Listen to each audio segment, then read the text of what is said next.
যে আপনি যখন ফ্যামিলি প্ল্যানিং করছেন তখন কি কি বিষয় মাথায় রাখবেন, সেই লেবার রুমে প্রথমে কোন কাজগুলো করা হবে, কি কি নির্দেশাবলী মানা হবে, কোন কোন টিক পয়েন্টগুলো রয়েছে, কোন পর্যায়ে গেলে আসলে আমরা মাকে ক্রিটিক্যাল মনে করব এবং তাকে আমরা পরবর্তীতে উপজেলা পর্যায়ে রেফার করব, সেই সব কিছু এত বেশি প্রিসাইজলি গোছানো, পুরো কাজটি এত ম্যানুয়ালি হচ্ছে, সেটা আমি নিজের চোখে না দেখলে আমার জন্য আসলে মানে এটা আমার জানা হতো না। আজকে আমি খুব নতুন করে অনেক কিছু জানলাম।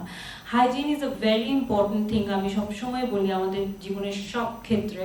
সেখানে যখন একটা মা বাচ্চা প্রসব করছে, সেখানে সেই রুম, তাকে কি কি ইকুইপমেন্ট দিয়ে তার সেই প্রসিডিউরটা করা হচ্ছে, এবং বর্জ্য এক এক রকম হয়, কিছু ড্রাই ওয়েস্ট হয়, কিছু ওয়েট ওয়েস্ট হয়, সেগুলোর জন্য যে আলাদা আলাদা কিছু বিন নির্ধারণ করা উইথ কালার দিয়ে, অদ্ভুত একটা ছোট্ট রুম, কিন্তু সব কিছু বোঝানো, কি কি ইকুইপমেন্ট লাগবে, দারুণ ছিল। এরপর যেখানে পার্শ্ববর্তী একটা রুমে গেলাম, যেখানে দুটো বেড রাখা ছিল, যে লেবারের সময় হয়তো তারা ওখানে থাকেন 5 ঘন্টা 6 ঘন্টা অবজারভেশনে থাকেন, বাচ্চা হয়ে গেলেও তারা ওই রুমে তাদেরকে ওই রুমে নিয়ে যাওয়া হয়। সেখানেও আমি দেখলাম যে একটা জায়গায়, এক দেয়ালে বাচ্চা হবার পর ব্রেস্ট ফিড কিভাবে করতে হয়, কি কি ভাবে বাচ্চাকে কোন পজিশনে রাখতে হয়, সেগুলো একদম সুন্দর পয়েন্ট টু পয়েন্ট লেখা।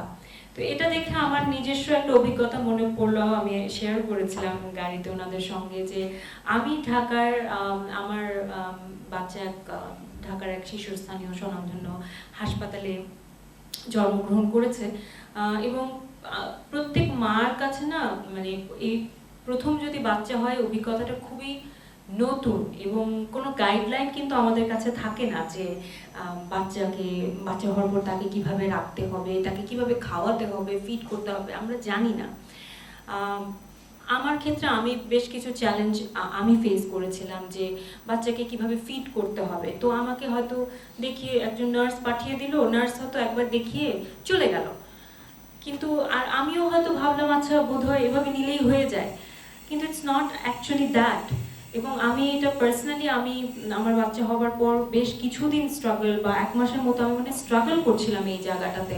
আজকে ওই রুমে ওই পয়েন্ট টু পয়েন্ট কিভাবে করতে হয়, কি পজিশনিং হতে হয়, বাচ্চাকে কি মাথা কোথায় থাকতে হয় বাচ্চার, এটা দেখে আমার মনে হলো যে আমি যেখানে আমার বাচ্চা হয়েছে সেখানে আমার রুমে কেন এটা ছিল না। আমি তো তাহলে আমার কারোর উপর ডিপেন্ড করতে হতো না, বা আমি মানে এটাও যে জানার বিষয়, এটাও তো আমার জানা হয়ে যেত। আমাকে তো কেউ শিখিয়ে দেয়নি পয়েন্ট টু পয়েন্ট, যে আপু বাচ্চাকে এভাবে ধরবে, বাচ্চা যাতে এভাবে থাকে, এটা আমাকে বলেই দেওয়া হয়নি। যার কারণে 1 মাস পর আমার নিজের বাচ্চার পিডিয়াট্রিশিয়ানের কাছে আমাকে এই চ্যালেঞ্জটা নিয়ে যেতে হয়, এবং তারপর উনি আমাকে হাতে কলমে শিখেছেন, বা এটার জন্য আমি 1 মাস সাফার করেছি। তো এই সকল জিনিস তো আমাদের মানে ঢাকার হাসপাতালেও আমি দেখি না, যেটা এখানে এত সুন্দরভাবে গোছানোভাবে রয়েছে। এরপর একটা বাচ্চা জন্ম হলে, জন্মের পর বাচ্চার নিয়মিত চেক আপ, সেই সঙ্গে পরবর্তী বাচ্চা নেবার ক্ষেত্রে কি কি বিষয় মাথায় রাখতে হবে, কিভাবে ফ্যামিলি প্ল্যানিং করতে হবে, সেগুলোর যে বিষয়গুলো। এবং আমি যেটা বললাম যে ম্যানুয়ালি হচ্ছে, অনেক ম্যানুয়ালি সেবাগুলো প্রদান করা হচ্ছে। আমরা তো ব্লাড টেস্ট করি আমাদের মায়েদের, একটা খুব বড় বিষয় হচ্ছে প্রত্যেক মায়েরই হিমোগ্লোবিন খুব কম থাকে গর্ভকালীন সময়টা, ইটস ভেরি কমন। এবং আমি শুনেছি রংপুর অঞ্চলে এখানকার মায়েদের নাকি আরও কম থাকে। তো সেটা কিভাবে তারা বুঝে আমাকে একটা ম্যানুয়াল, একটা পেজের মতো, একটা ডায়েরির মধ্যে একটা পেজ দেখালো, যেখানে রক্তের রং রয়েছে। তো তার রক্ত নিয়ে রঙের সঙ্গে মিলিয়ে বুঝে যে তার হিমোগ্লোবিনটা কোন পর্যায়ে রয়েছে। এটা না দেখলে আমি হয়তো কখনোই জানতাম না যে এভাবেও সম্ভব।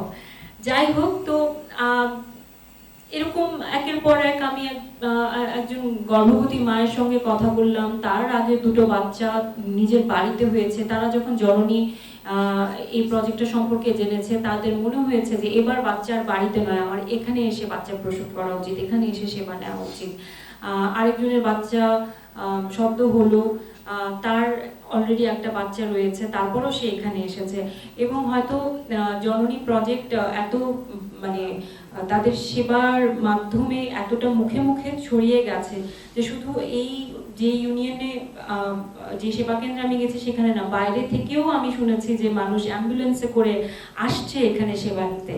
সো নিশ্চয়ই সেই সেবা এবং যেটি ফ্রিতে দেওয়া হচ্ছে এটা আরও একটা বড় বিষয়।